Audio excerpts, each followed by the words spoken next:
తాము ఒక దారంటూ మీకు చూపిస్తాము, దారిలో దండం పెట్టుకుంటే వెళ్ళండి. మీరందరూ పర్ణశాలకు వెళ్ళారా అమ్మ? డైరెక్ట్ ఇక్కడికే వచ్చారా? ఇక్కడికే వచ్చాం. మీరు పర్ణశాలకు వెళ్ళారండి, మంచిది. మీరు ఇక్కడికే వచ్చారమ్మా. ఇది దర్శనం చేసుకున్న తర్వాత పర్ణశాలకు వెళ్ళండి.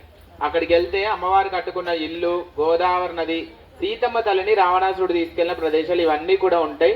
వెళ్ళాక దర్శనం చేసుకోండి. సీతమ్మ వారి రాముల వారి అరణ్యవాస కాలం 14 సంవత్సరాలు.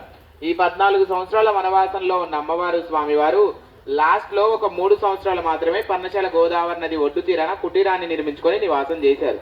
అక్కడి నుంచి నెలకు ఒక 5 రోజులు ఇక్కడికి వచ్చేవారు అమ్మవారు. మరి 5 రోజులు ఈ ప్రాంతానికి సీతమ్మ వారు ఎందుకు వచ్చేవారంటే, నెలలో ఆడవాళ్ళు ఒక 5 రోజులు దూరంగా ఉంటారు.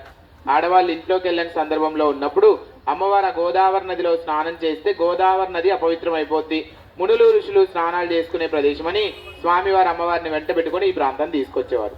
అలా ఇక్కడికి వచ్చిన సీతమ్మ వారికి ఆ రోజుల్లో ఇక్కడ స్నానం చేయడానికి ఆ నది నీళ్లు కానీ, బొట్టు పెట్టుకోవడానికి పసుపు కుంకాలు కానీ లేవు.